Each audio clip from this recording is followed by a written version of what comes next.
So, remember when Ben Geskin did all those renders of the supposed iPhone 12 and how he was saying they are a confirmed 100% going to happen? Looks like something like that is similar, but I'm not going to blame the creator, at least partially.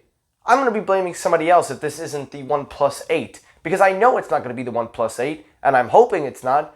But if it is, it is. But if it's not, and these rumored renders come back, I'm going to blame the media, and I'm going to blame the creator.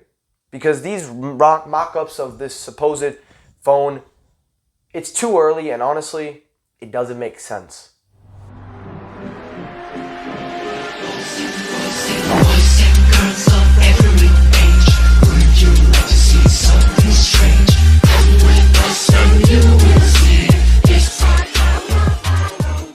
Hey, what is up everybody? Michael here. Welcome back to Technoid. And guys, I hope you enjoyed the new hairstyle. Just trying out something for Halloween. I'll show what it is later on Halloween. And also ignore the mark on my eye. Stupid thing happened. But welcome back everybody. And in today's episode, we're going to talk about two stories and two stories only. One of them is going to be about the new OnePlus 8 Pro already starting up as usual nowadays with smartphones. And something having to do with Google services. So let's start with number one, the OnePlus 8 Pro.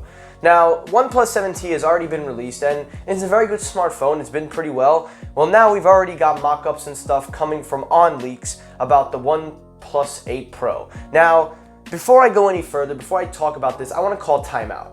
Now, by no means am I going to say what I'm about to say to this guy as if he's not reliable. There have been times that his predictions have come true and his renders have come true. But in this particular case, because of what's been happening with the tech community, especially with people like Ben Geskin, who are basically just college students making renders and trying to sound like they know everything, I have a hard time trying to buy this. Because first of all, the render shows is going to be a punch hole.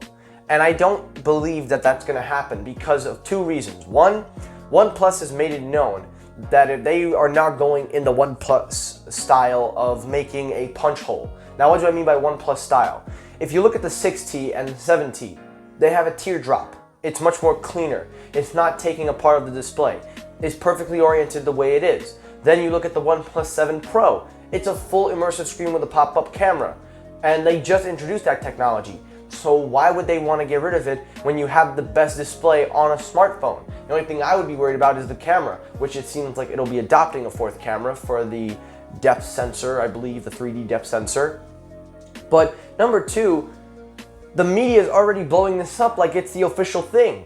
And this is why I hate covering tech, because they did not learn anything from Ben Geskin. They haven't learned anything. See, the problem is that the media eats up this crap and they provide the news story and go, we have our first leaked image. It ain't a leak, it's a mock-up. If it was a leak, you would see somebody using it. There's a difference between renders and leaks. This is not a leak. This is a render. And it is complete and quite frankly hypocritical of what the media is doing.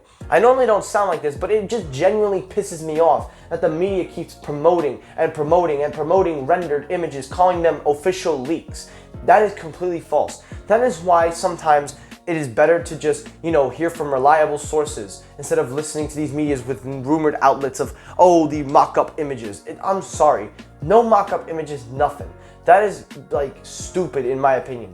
The OnePlus 8 Pro, I believe, is not going to have a punch hole because they are marketing, literally, they are going against marketing. If you guys don't check marketing, they literally are making fun of the S10 with the punch hole design versus their phone. So you tell me, am I crazy for thinking this, or maybe am I just overthinking it?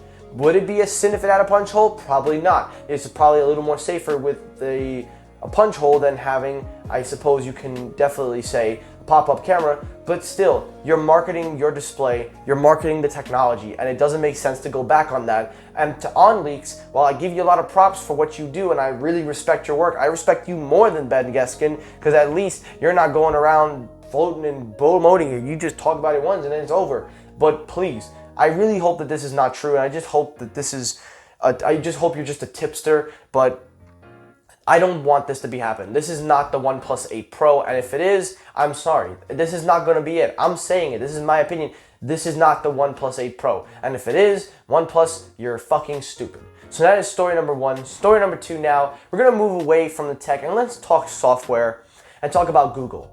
So 2 years ago, Google announced something called RCS, a messaging service version to help make messages more like iOS iMessage. Now, I talked about this yesterday on a live stream with my good friend Sam. Shout out to my man Sam for getting me into this.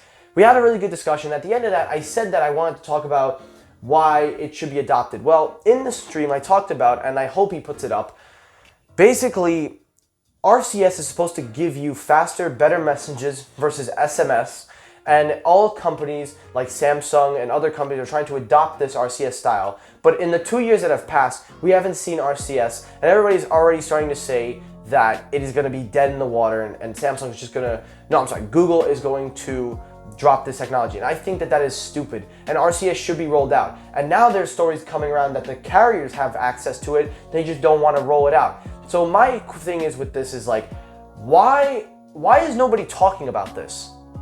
Is it because, you know, it's not interesting? Or why is nobody really giving a matter? Because this could make a big difference with the style and platform of RCS with messages and Samsung messages and any other messaging platform with Android. If you were to get RCS, like look up RCS if you guys get the time, it is similar to iMessage. Like honestly, Android, they gotta take a book out of Apple's page because iOS, iMessage is phenomenal across the board. So they need to really take a page out of that. But going back to what I said about RCS, if they truly adapted this system, messages would be almost identical to iMessage. You would get better performance across the board, a better ecosystem of messages, and overall, it just would make sense. I don't understand why RCS is not being used to its potential and why Samsung says we're going to use it, but they don't use it, although they do say some phone models have it, but you really can't see it. The new phones, the Google Pixel 4 will not have RCS. So it amazes me how something like that, some breakthrough technology like that could happen and they're not gonna roll it out. It's a shame, and honestly, I don't like how that sounds, and I really hope that this thing gets turned around and they fully adopt it across the board. So that is it for today's episode of Technoid, guys. This was a little weird episode. I hope you enjoyed this video, and guys, if you could guess what kind of design I'm going for my Halloween costume with the slick back hair, leave your comments down below. But that's going to do it for this video, guys. Thank you so much for watching. Like, comment, subscribe. Let me know your thoughts down below. Thank you for watching, and peace!